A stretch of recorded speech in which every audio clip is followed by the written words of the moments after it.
everybody, welcome back to the Just Listen the First Time podcast. We've got the usual suspects here. We got Fletcher and Casey, and I'm Mark, and we're glad to have you back. It's always fun to get together again. It's been kind of few and far between, maybe a couple weeks here and there, just because we're all so busy with our beginning of the school year and coaching and stuff like that. But we're excited to chat with you again, and hopefully you're excited to be here too. So hopefully, we like you can put it that way. You better be excited. Nice. Okay, well, today we've got a good one for you. And the reason why it's good is because it is super real. It is super it's something that is very prevalent in the teaching world, the education realm today. And we're going to be talking about why teaching is hard. And now people could say like any job is hard, right? Yeah. Like, of course, we understand that. Yeah. But when it comes to the education world, sometimes you feel like not always does everybody understand why it's hard, and that goes again for any job. But our goal with this one is to talk about why we think it's hard, why we think other people who could be prospective teachers think it's hard and then don't go into it. But we're just going to kind of keep it real and talk about it. And just, like if you're not a teacher, maybe we can give you a little perspective on the things that do make it difficult. So, And if you are a teacher and you're listening to this, then maybe we're just kind of affirming, that some parts of what you're feeling are hard, and maybe aren't able to communicate that to others or talk about with others about that. They are struggle, or there are struggles, and they are hard. So we're just going to try to be educators on why it's hard today. So thank you for saying educators. I know you love that. I don't like the name teacher. I know you don't. It sounds like a second grader made it up. It's true. Maybe they did. Teacher. Then it's just not professional. So maybe it's hard because we're called teachers. Well, I think there's other reasons. Oh, is there more? I don't think that's going to solve it, but that might. Yeah. I will, just like going off everything you said, this is like a very nationwide, there's things that make it hard and that haven't really been addressed, and that's why there's a teacher shortage. There's always like that quote, like there's not a teacher shortage, there's people who have their teaching license.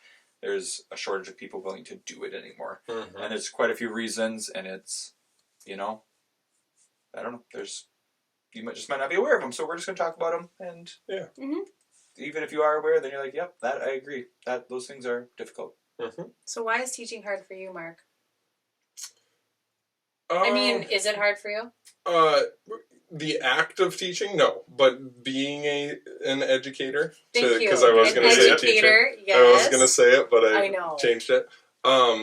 It is, and it's just. I think one of the biggest things for me is just the number of decisions that you've got to make in a day, which everybody makes a ton of them, but you're making them for 20-something kids, however many you have in your class. Like I've got 23 right now, and you're making that decision. So every decision you make is times 23, and then sometimes you've got to make a different decision for 4 of the kids because something doesn't work for them. So you just get what we like to refer to as decision fatigue. Yeah. So then you go home, and even my wife will say, "Hey, what do we want to do for supper tonight?" And it's like, I don't care. I don't want to decide. Nothing. And then obviously that's not a great answer for her, because she wants some guidance too, or make a decision together, but you just can't.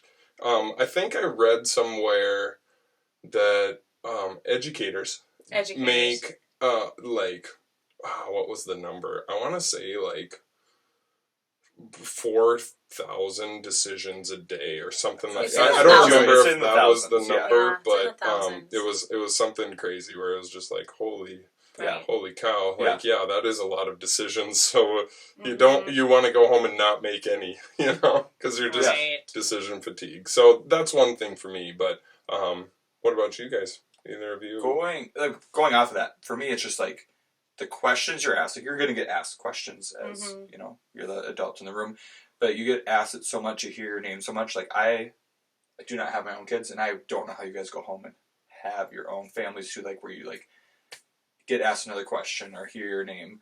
I feel like I'm always just at the end of the day, like, I do not want to be asked anything else because I've answered so many questions and just, like, there, when you ask that question, you're making another decision. That's part of the decision fatigue, but that part, just, so you're just mentally exhausted at the end of the day. That's hard. I think for me, it's yes, all of that you were saying, but also, in elementary especially, you know, we're not just teaching academics. And if I were just to go and just teach academics and come home, I think it would be fine. It'd be great. I don't know. But we're teaching kids how to be good people and how to problem solve. And a lot of those can be really tricky. You know, if some kid is like, well, they pushed me, and the other kid says, no, I didn't, and you weren't there to witness it, and so then you have to spend time to walk them through it. You don't just say, well, deal with it, and then walk away. You help them problem solve through it, and that, for me, is what drains a lot of energy out of me. And not only that, you know, like, in those situations, you might have to go watch the cameras, which takes plenty of time, because you know, like, oh, this happened during recess, so now you're looking at a 30-minute period, and you have to go through it, and you have to, like, find the kids and try to keep eyes on them. You know, like, you just, there's a lot of that stuff where to get to the bottom of it, so you can make, you know, like, make the best decision again. And you can't go start teaching them if this is hanging over the heads. Like, it's gonna, you have to be able to help them resolve that in order for them to learn. And some people, maybe from the outside perspective, from looking into the teaching field, they might just say, well, why are you focusing so much on, like, teaching social skills or emotional skills? But if, like you said, Fletcher, if they don't have those things, or if that's bothering them, then they're not going to get their academics. No, you can't run your classroom. You can't. You just can't. Not in elementary. One thing I will say, though, too, is in especially situations like that, having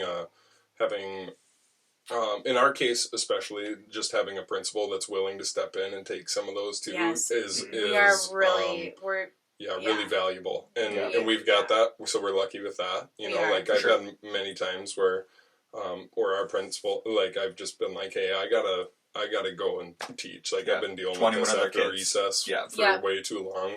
Can you step in and get to the bottom of it? Like, that happened for me last week. And she was like, yep, I got it. Here you go. And so that's nice when you have that. And I know not everybody does. I know. So hopefully you do, if you are in the education world and you've got to deal with that sort of stuff, because that does help, but it still doesn't make it easy. You know, like, you still want, like, as a teacher, you want all of your students to learn, you know, like, how to make the right decision or right choice, or what's okay and what's not. And so then, like, that still sits with you. Like, you don't just turn it off when you pass it on. You, like, it still is, you know, I'm not sure what word I'm trying to say, but it just takes up brain space and lives in your brain. So. Yeah, for sure. Yeah. Another one for me is just it makes it hard, the pressure we're putting on academic performance on our students at an early age. That's what I was going to say, that one. Yeah, like, they don't have time to, especially, like the kindergartners, the expectations for them, just to, like, come in, learn how to, you know, get along, share, play. Function. How to do school. Do school, and, like, how to be a kid. It's all, and then all the standardized testing and the money spent on testing, and then the stress that puts on teachers and students and families, and it's just... That's a big one for me. Yeah. That really is. That's a huge one, because it drives me nuts. I'm sorry. Go ahead. I was just saying, we were talking about this before we started, just, like, one of the better years we've had in our careers was the COVID year, because we didn't have that like, it just felt like there wasn't and this might not relate to others. It might not, because we had pretty good support here. Yes, for sure. But it's like, just there that year, like, hey, I'm going to teach them, but it's like not like I need to. There's no pressure at the end for them to like try to prove. Right. We're like, well, we're let's just get through the year. Yep. Let's just get through it. Yep. And yeah, I know. Mhm. But then also too, we were talking about that. If it was hybrid, some of that load did get pushed onto parents, which was probably stressful for parents, but that took a ton. It was extremely helpful, and it really, what I think, it was helpful for the kids too. Yeah. But I don't know from the parents' perspective. Right. They probably would just. I mean, They probably hate for it. sure. They probably would rather focus on family time and not have to worry about that for sure. Mm-hmm. For sure. Yeah. But then, like they knew what was going on too. Like sometimes families are like, yeah, I don't, and like communication has been a big focus in our school. So we've been like making sure you send out a newsletter, or just like making sure families are aware of what you're teaching and learning. But before COVID, like a lot of people, I know me, like I didn't send out a newsletter. I'd send out a message, every once in a while saying, here's what we've been working on and that sort of thing. But parents really knew what was going on. They did. With school. They were during that too. Which was and nice. I know a lot of parents liked that part of it, but yeah, it definitely was a lot more work on their end too. Mm-hmm. But just like it just felt like it was more of a team aspect, where before it was parents and teacher. I don't know. Sometimes you kind of not butt heads, but just there's just like that separation. There's a little disconnect. Yeah, disconnect. There it is. And I felt like there wasn't, and that we were all like supporting each other. It was really nice. Yeah, because everybody knew everything was hard. We like all of know it hard. was hard. And we were just glad we could be back in person, and like we were willing to do what we had to make that work. So. Mm-hmm. But it's like, how do you do that now? With all the added pressure back on, and even more so because we're catching up on a lot of deficits. It's a lot, and catching up not only academic but social emotionally. For sure. And I think that's been the biggest. That has been. I was going to say that's really another hard. part that's hard for me right now, is because it's no longer like Mark, you said earlier, like just teaching, not that. I mean, like it's fun if you want to be a teacher. The teaching part's fun. It is. But now there's not a lot of, because there's so much more classroom management part in putting out little fires and redirecting than there has been too, just because of I would be curious. Do you guys feel that is there more elementary teachers or middle school or high school teachers quitting, or is it all about the same? I think it's about the same. Yeah. All across the board about the same? I'm pretty sure it's about the same, yeah. Okay. I'm just curious. And I've, like, just on social media, I've seen, like, high school teachers saying kind of the same things, like, the social emotional part they can tell with their kids are younger, and they're having a hard time with their sophomores because they're, missed a couple of years, just the social emotional part growing. Like, they're just, a little bit more immature. And so it's more little management pieces and bickering or arguing about things that used to not really matter or they could solve. Or they interpret the wrong way. Yeah, for sure. So they take it as it's a misunderstanding. It's usually a misunderstanding. And again, like, it's one of those things where that part's not the kid's fault at all, but it is more draining on teachers. So it is a part where it has led to some people leaving. So yeah, that part is hard. Another one for me is playing whack-a-mole. I describe that to my class all the time. Like, hey, you guys know this arcade game whack-a-mole where like pops up and you gotta hit it. And it's like some days that's what you're doing the entire time, where it's like, hey, you gotta sit up, or hey, you gotta stay awake, or hey, you like you're just constantly like your flow is being interrupted all day. Right. It's again not just like, all right, let's all sit here and it's going to be great and let's learn. Yeah, it's not how it goes. No, it's not. And I think a lot of people don't necessarily understand that or see that. In other jobs, in other just fields, you're working with adults where like hopefully not all adults are going to be able to pay attention and like hear things the first time. Right.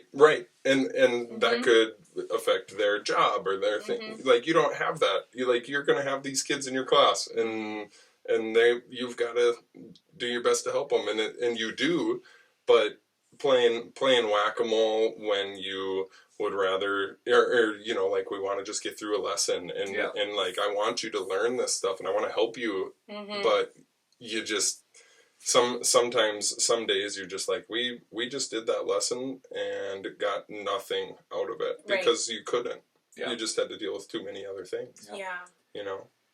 Whether it's getting up to go get a drink in the middle of the lesson, or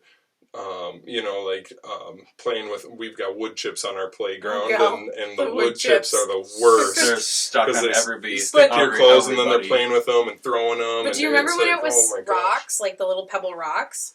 That was the worst too, because they would be in their shoes, and then they dump it on the carpet, dusty, and then they would be throwing the little rocks at each other.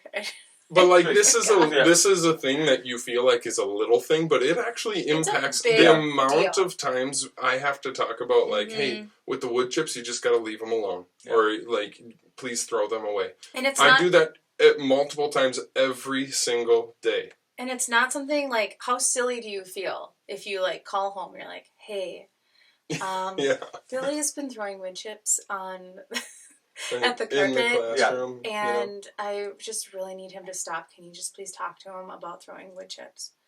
And they're probably like, why can't you handle that? And you're like, I've tried. We need help, And I don't know, like it. Maybe most parents would be receptive to that. I don't know, but I also would have to be making phone calls all day. Yeah, it would be something else added to your job. Yeah, and in there, it's like, I don't know. It's just something that if it was just teaching, it'd be fine. Right. It is a little thing, but when you've got 37 little things. Oh, and as soon as one student does that, then it's like, oh, well, they're doing that, I should throw wood chips too, or monkey see, monkey or do. like poke them in front of the person. It's just there are a lot of those little things that you're like you said, little fires basically that you're just trying to put out and playing whack-a-mole, right? That when you have to do that during every lesson, probably, I don't know, if I had to put a number on it, probably at least, probably 10 plus times per lesson, it seems like you're doing stuff. Unless you're having an all-star day, which sometimes happens, and then you're super pumped, right? But you're like, I love my job. It's just constant, and when you're having to, take care of those little things constantly, and you can't do what your job is supposed to be the way you were supposed to do it, or you want to do it. It makes it hard. It makes it hard. Another one, just because we were talking about, the COVID stuff and just whatever. So, with teaching, I think if you haven't done it, you don't realize how much planning goes into, especially elementary, we have our students the whole day. So every day we have, 50 minutes to prep, minus for the whole day or the next day or whatever. Right. Minus our lunch. Minus, and then you need to whatever. So it's trying to get that done within that amount of time. There's a lot to get done. And then if you're gone, if you're going to have sub-plans, you have to let the sub know what to do throughout that entire day. Great point. It's hard to be gone. Really hard. Think about that in other jobs, other walks of life. Explain how to do everything, how to run your classroom. If it was another job, hey, here's how you're going to do this. Oh, this person that.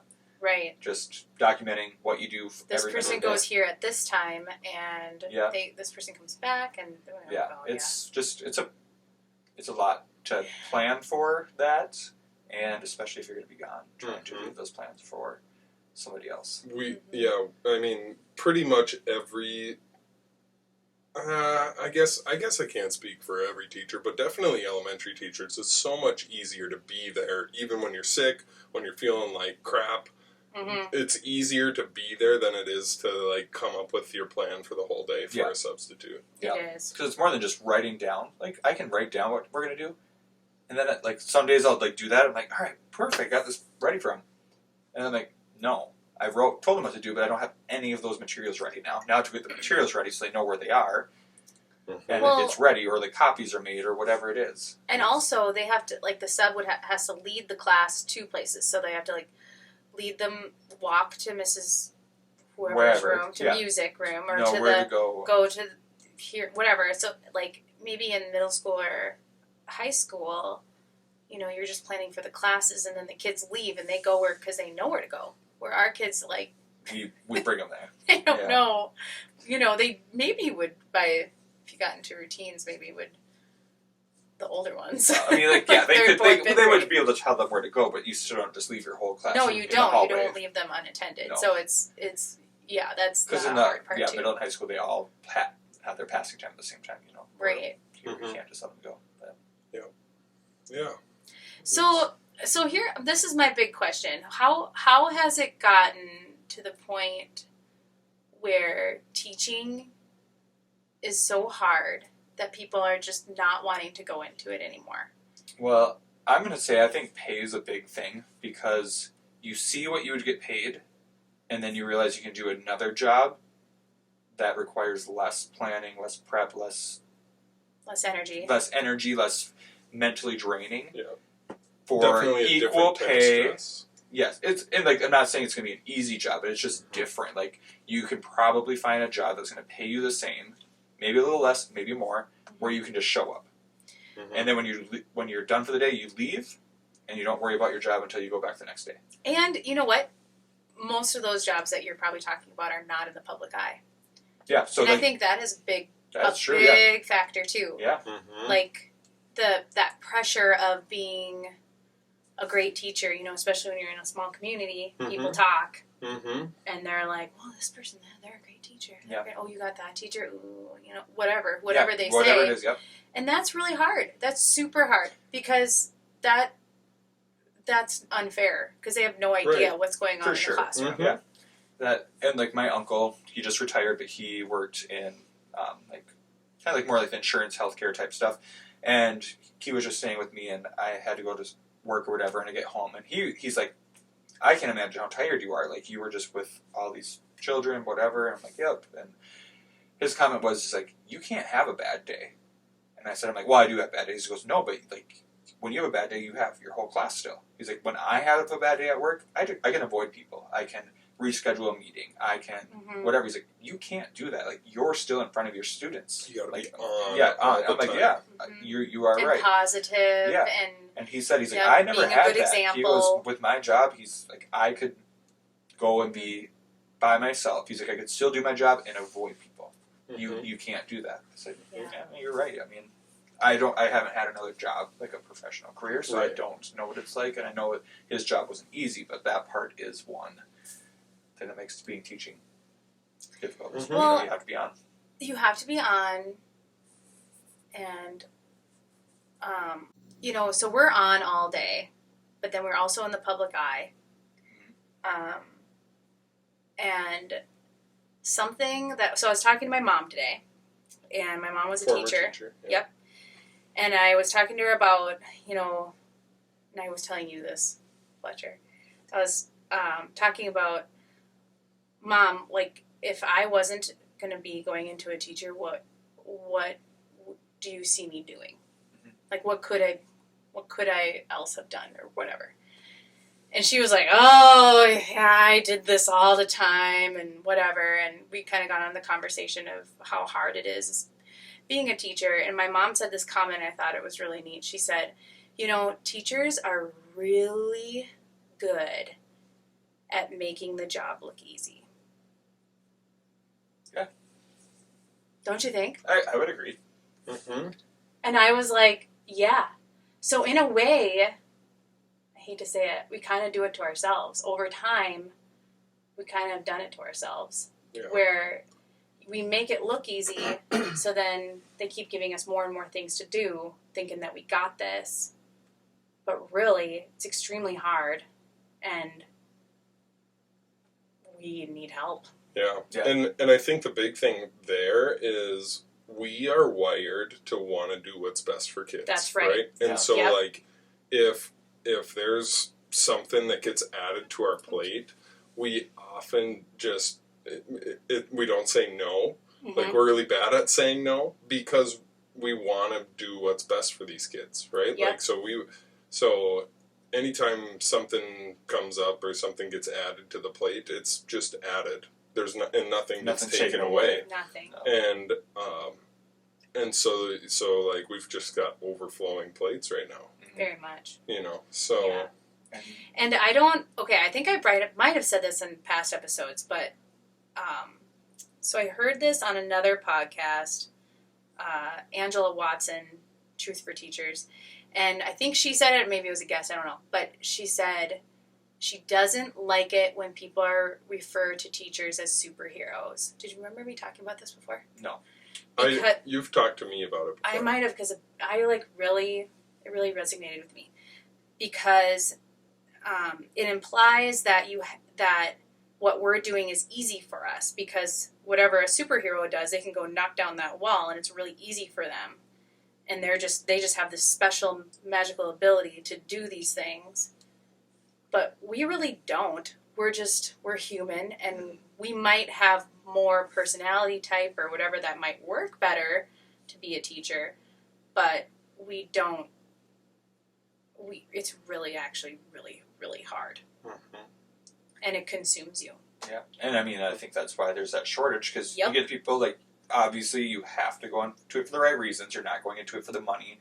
Even the biggest thing I hear people say is, like, well, you have summers off. It's like, it's not worth it, which is why you see people leaving. Mm-hmm. And that's why I also, like, you can't just do that, hey, remember your why. Like, yes, we want what's best for kids. And we love the teaching part of getting to know them, so building relationships, seeing them grow. But at some point, you're like, man, I need to have a life and can't be tired and stressed and all these things. So you do see people leaving because it is hard. So I mean, there's going to have to be big systemic changes to get more teachers, people wanting to be teachers, for sure. So yeah, there really does. And there needs to be like a shift in what even our job entails almost. Oh, for sure, yeah. Because right now, there's things all over the internet, all over Instagram or whatever, that are like the roles of a teacher, or like the job description of a teacher, and it's just like miles long. Yeah. And it's, think about it's things that's like, we wear. Like, what? Yeah. As an educator, we're supposed to just be educating academics, but then at the same time, you go into it for the kids and, you know, helping them feel success and be successful. It's really hard. Yeah, it is. And then I also think that people also might think that we go into it for the kids, right? So they're like, but you'll do anything for them. Or like they kind of, I don't know where I'm going here with this. It's not about you're putting. I mean, you can pour from an empty cup. Your cup can be empty, but you're gonna keep pouring for these kids. This is your job. This is what you do. You were made for this. Yep, this is how you are. And it's like, well, yeah, but I only have so much to give. And I would say it's almost the opposite of. They don't look at it like this is your job. They look at it as you were made for this. You are a teacher. This is what you do. Where anywhere else, it's like this is a job. This is your job. Quit. And like people have. And it's so hard. Like, hey, this is my job where I can't make it my life. Yeah.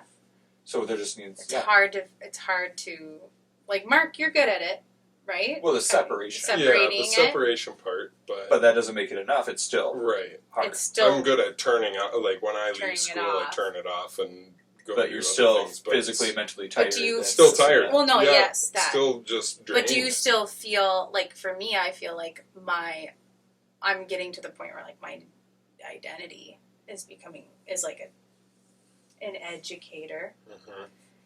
And I guess that's part. Like, it's part I guess that's definitely me too. Like that's how people, especially we're in a as small community, job, I guess. but like people know me because of that, right? And like that's how I've gotten to know people because of that. You know, like so it is that too. But anyway. Yeah. So this could be a whole nother episode. It really could. 2. Maybe this is a part 1, and we got it. Yeah. No, and our goal definitely wasn't to like be be negative on against teaching or that sort of thing. We're just trying to be real. Yeah, you know, Yes. like we're not trying to say like this, like everything's going poorly, because that's not true either. But there are things that weigh on us, and I think it's important to talk about it. I think it's healthy to talk about it, because otherwise you're carrying that weight around all the time, which isn't comfortable or fun. And we need good teachers, and if we want to attract people going into college to be teachers, there's things that just need to change, and things that can change. There's definitely things that could be done. Yeah, you can't just keep going without saying anything. Yeah, because like you said, like if we keep making it look easy, things will just keep getting added. Yeah, if you're just saying it's fine, it's fine. That's good. It's just it's only going to get worse. Yeah, so for sure. So and we want to make.